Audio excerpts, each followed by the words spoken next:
BBC news আন্তর্জাতিক সংবাদে আপনাকে স্বাগতম। শুরুতেই সংবাদ শিরোনাম, এরপর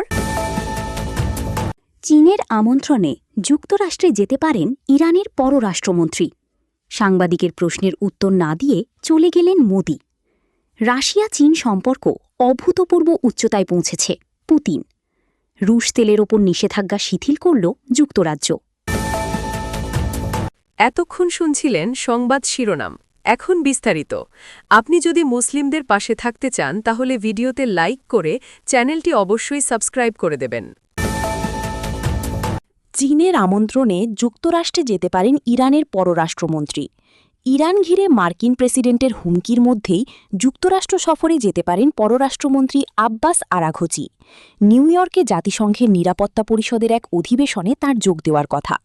পররাষ্ট্রমন্ত্রীদের নিয়ে অধিবেশনটির আয়োজন করছে পরিষদের বর্তমান সভাপতি চীন। ইরানের বার্তা সংস্থা আইএসএনএকে দেওয়া সাক্ষাৎকারে পররাষ্ট্র মন্ত্রণালয়ের মুখপাত্র ইসমাইল বাঘাই বলেন, অধিবেশনে যোগ দিতে চীন আমন্ত্রণ জানিয়েছে। বাঘাই জানান, আগামী ২৬ মে নিরাপত্তা পরিষদে আন্তর্জাতিক শান্তি ও নিরাপত্তা সংক্রান্ত বিষয়ে ওই অধিবেশনের কথা আছে। তবে আব্বাস আরাঘচির যোগ দেওয়ার বিষয়টি এখনও ইরানের পক্ষ থেকে চূড়ান্ত করা হয়নি। মার্কিন প্রেসিডেন্ট ডোনাল্ড ট্রাম্প দফায় দফায় ইরানের নতুন সামরিক পদক্ষেপের হুমকি দিচ্ছেন। বিপরীতে ইরানি কর্মকর্তারাও পাল্টা হুঁশিয়ারি দিচ্ছেন।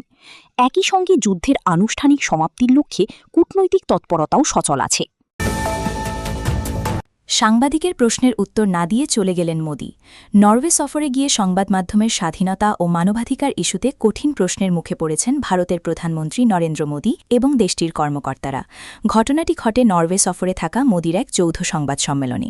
সেখানে তিনি নরওয়ের প্রধানমন্ত্রী জোনাস খরের সঙ্গে বক্তব্য দেন। অনুষ্ঠান শেষে দুই নেতা মঞ্চ ত্যাগ করার সময় নরওয়েজিয়ান সাংবাদিক হেলে লিং মোদিকে উদ্দেশ্য করে প্রশ্ন ছুড়ে দেন। হেলে লিং মোদির কাছে জানতে চান, বিশ্বের অন্যতম স্বাধীন সংবাদ মাধ্যমের সামনে তিনি সরাসরি প্রশ্ন নেন না। তবে কোনো জবাব না দিয়েই মোদি অনুষ্ঠানস্থল ত্যাগ করেন। পরে ভারতের পররাষ্ট্র মন্ত্রণালয়ের সচিব পশ্চিম সিবি জর্জের ব্রিফিংয়েও একই সাংবাদিক মানবাধিকার, সংবাদ মাধ্যমের স্বাধীনতা এবং ভারতের প্রতি আন্তর্জাতিক আস্থার বিষয়ে প্রশ্ন তোলেন। তিনি জানতে চান, মানবাধিকার লঙ্ঘনের অভিযোগ থাকা সত্ত্বেও কেন বিশ্ব ভারতের ওপর আস্থা রাখবে এবং মোদি কি কখনো ভারতীয় সংবাদ মাধ্যমের কঠিন প্রশ্নের মুখোমুখি হবেন? জবাবে সিবি জর্জ ভারতের গণতান্ত্রিক কাঠামো ও বৈশ্বিক অবদানের কথা তুলে ধরেন। তিনি বলেন, ভারত একটি সভ্যতানৈতিক রাষ্ট্র এবং বিশ্বের জন্য গুরুত্বপূর্ণ ভূমিকা পালন করে আসছে। কোভিড-19 মহামারীর সময় ভারত শতাধিক দেশে টিকা ও বহু দেশে ওষুধ সরবরাহ করেছে বলেও তিনি উল্লেখ করেন। রাশিয়া চীন সম্পর্ক অভূতপূর্ব উচ্চতায় পৌঁছেছে পুতিন। চীনে সফররত রুশ প্রেসিডেন্ট ভ্লাদিমির পুতিন বলেছেন, রাশিয়া চীন সম্পর্ক এখন অভূতপূর্ব উচ্চতায় পৌঁছেছে। অন্যদিকে চীনের প্রেসিডেন্ট শি জিনপিং বলেছেন, চীন ও রাশিয়া একে অপরের কৌশলগত শক্তি হিসেবে কাজ করবে। এছাড়া উভয় দেশ উচ্চতম পর্যায়ের কৌশলগত অংশীদারিত্বকে আরও শক্তিশালী করবে। বুধবার বেইজিংয়ে দুই দেশের রাষ্ট্রপ্রধানের বৈঠকের পর তারা এই কথা বলেন।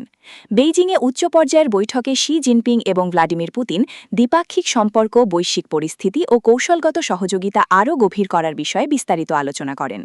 বৈঠকের আগে বেইজিংয়ে পুতিনকে স্বাগত জানান শি জিনপিং।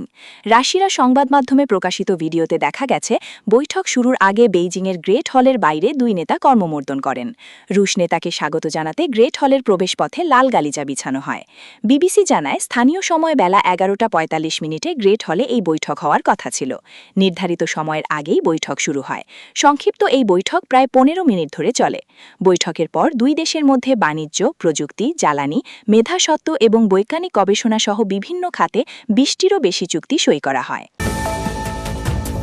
রুশ তেলের উপর নিষেধাজ্ঞা শিথিল করল যুক্তরাজ্য। জ্বালানি তেলের লাগামহীন মূল্যের কারণে রাশিয়ার অপরিশোধিত তেলের উপর কঠোর নিষেধাজ্ঞা শিথিল করেছে যুক্তরাজ্য।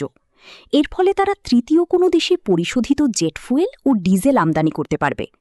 আমদানি সংক্রান্ত এই অনুমোদনটি বুধবার থেকে কার্যকর হয়েছে, তবে শেষ হওয়ার মেয়াদ জানানো হয়নি। বলা হয়েছে এটি পর্যায়ক্রমে পর্যালোচনা করা হবে। হরমুজ প্রণালী দিয়ে জ্বালানি সরবরাহ ব্যাহত হওয়ার মুখে কিয়ার স্টারমার প্রশাসন এমন সিদ্ধান্ত নিল। ইউক্রেনে আগ্রাসন শুরুর পর থেকেই রাশিয়ার উপর চাপ তৈরির চেষ্টা করছিল পশ্চিমা দেশগুলো। এতে নেতৃত্ব দেয় যুক্তরাজ্য।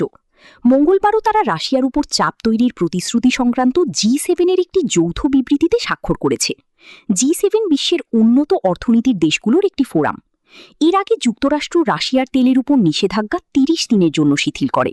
এই সংক্রান্ত নির্দেশনায় মার্কিন অর্থমন্ত্রী স্কট বেসেন্ট বলেন, সাগরে ভাসমান রুশ তেলের ট্যাঙ্কার থেকে সংকটে থাকা দেশগুলো তেল কিনতে পারবে। যুক্তরাষ্ট্র নিষেধাজ্ঞা শিথিল করায় আমদানিকারকরা ভারত থেকে জেট ফুয়েল কিনতে পারবেন। নয়াদিল্লি যুক্তরাষ্ট্রসহ ইউরোপের দেশগুলোতে জ্বালানি সরবরাহের অন্যতম প্রধান উৎস। তুরস্ক রাশিয়ার তেল পরিশোধন করে। আপনি যদি মুসলিমদের পাশে থাকতে চান তাহলে ভিডিওতে লাইক করে চ্যানেলটি অবশ্যই সাবস্ক্রাইব করে দেবেন।